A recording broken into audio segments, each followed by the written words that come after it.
If you're looking to create, grow, and sustain your wealth, download and subscribe to the Pain Points of Wealth podcast at BeBullish.com with Bob, Ryan, and Chris Payne. It's your podcast for market insights, money tips, and real talk on the economy. Download and subscribe at BeBullish.com.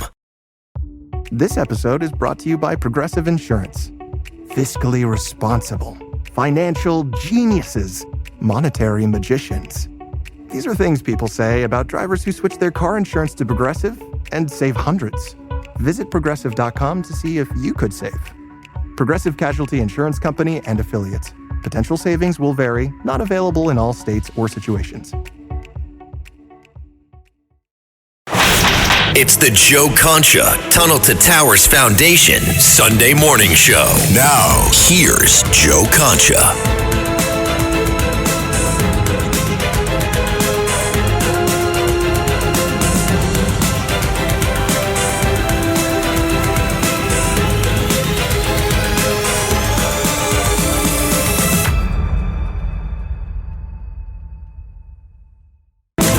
Okay, let's bring in a A-list guest. We're going to call him Clay Travis. Of course, he is the author of the new bestseller, Balls, How Trump, Young Men, and Sports Saved America. Clay, obviously, also an Outkick founder. You see him all over Fox News as well. Clay, how are you? I'm great. How are you? I'm well. You know, I want to play this clip because I celebrate the anniversary every year. We're at the 8-year anniversary from the time that you got banned from CNN. Not talking about balls, but talking about boobs. So let's play the clip because for those who haven't heard this was probably CNN's greatest moment ever, and they didn't realize it. This is cut whatever. Go. I think that's a bad move. I'm a First Amendment absolutist. I believe in only two things completely: the First Amendment and boobs. And so once they made the decision that they were not going to allow a conservative, non-sports related commentary, they couldn't do it. Hold on. I just want to make sure I heard you correctly as a woman anchoring the show. Did you say, what did you just say? You believe in the First Amendment and BWBS?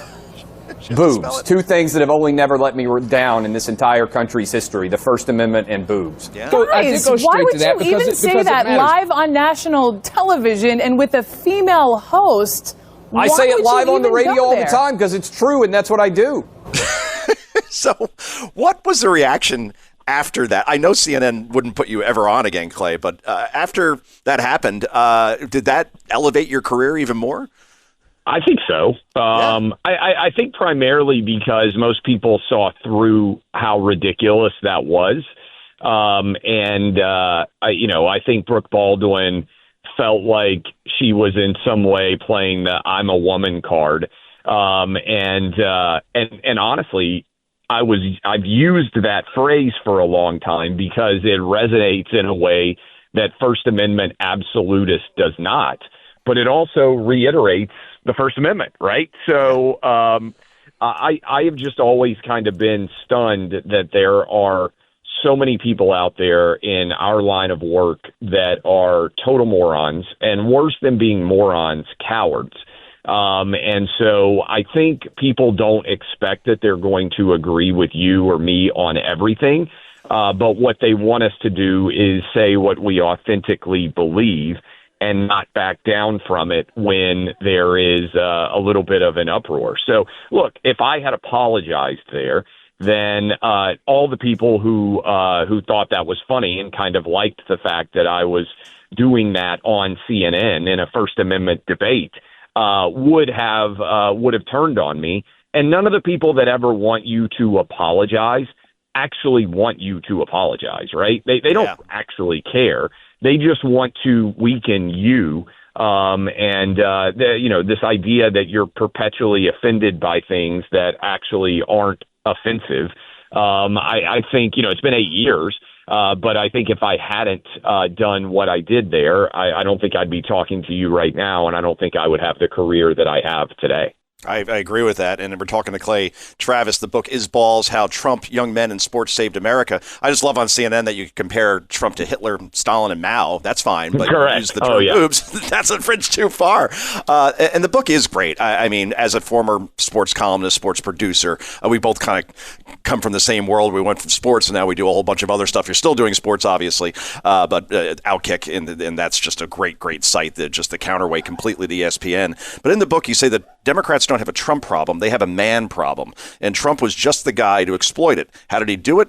When it got right down to it, Trump had balls and Democrats didn't. So to that point, Elias, my producer, can you play the Jack Schlossberg?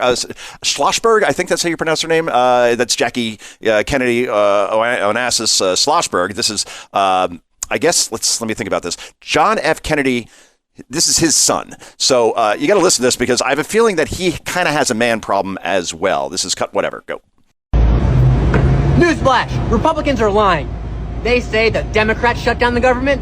Not true. They did.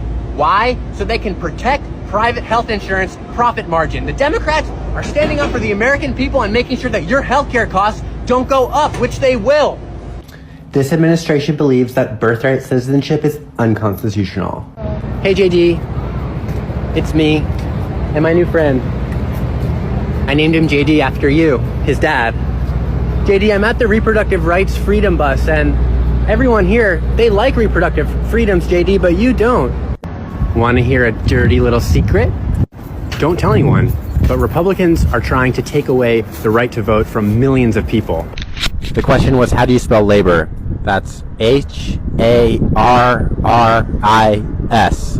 Labor.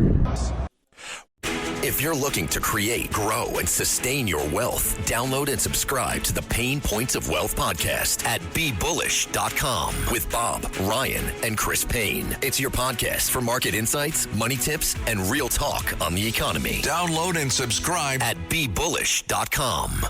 The holidays mean more travel, more shopping, more time online, and more personal info in more places that could expose you more to identity theft. But LifeLock monitors millions of data points per second. If your identity is stolen, our US-based restoration specialists will fix it, guaranteed, or your money back. Don't face drained accounts, fraudulent loans, or financial losses alone. Get more holiday fun and less holiday worry with LifeLock. Save up to 40% your first year. Visit LifeLock.com/podcast. Terms apply. Well, this person, Jack Schlossberg, is running for Congress and wants to take Jerry Nadler's seat here in New York. And based on what we've seen here in New York, I guess he could win, but that didn't ooze exactly, the X chromosome at this point. Clay. I think that's accurate. It's also just emblematic of the fact that Democrats really don't know what they stand for, other than abortion. And I think one of the real challenges here is they're trying to go back to things. I mean, really, their only argument for the last decade has been, Trump's going to, take away the basic democratic freedoms, and he's Hitler, as you said earlier, and it just doesn't resonate anymore.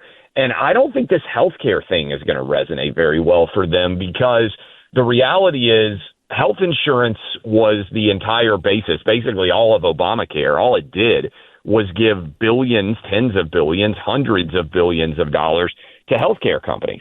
And I think if you had to pick a company that is most hated in America today, it would be healthcare insurance companies in particular. And so I think people are recognizing the gig is up, so to speak, and becoming aware that this does not make logical sense.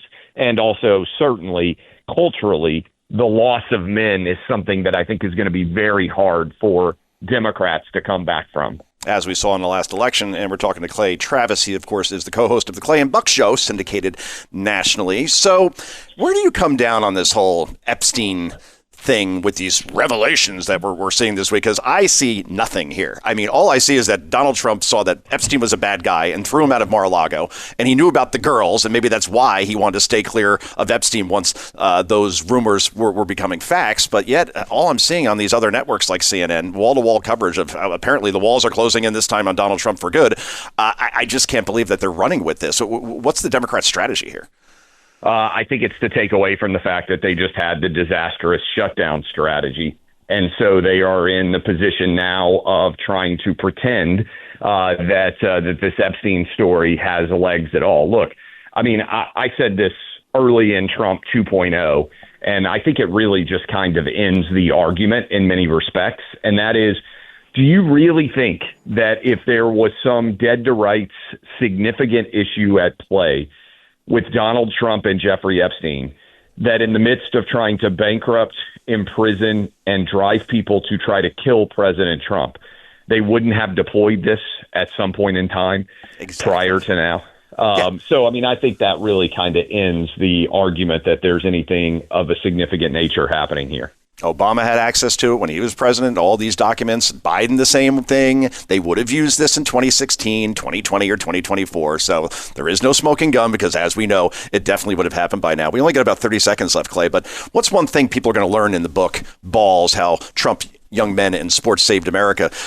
What's one thing they're going to learn maybe about you or about just the theme in general that they may not know before? Well, look, I mean, I think the loss of young men and their desire to go and find, some sort of meaning in life, candidly, on the internet is a huge part of the manosphere.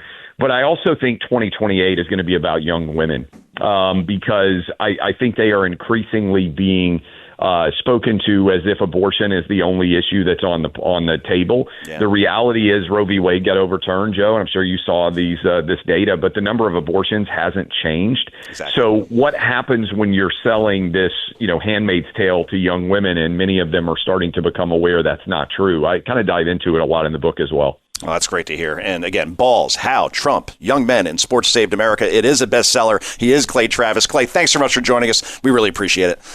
Hey, thank you, brother. All right, he's the man. All right, this is Joe Concha. This is the Tunnel to Towers Foundation Sunday morning show. Back with more in just a moment. It's the Joe Concha Tunnel to Towers Foundation Sunday morning show. If you're looking to create, grow, and sustain your wealth, download and subscribe to the Pain Points of Wealth podcast at BeBullish.com with Bob, Ryan, and Chris Payne. It's your podcast for market insights, money tips, and real talk on the economy. Download and subscribe at BeBullish.com.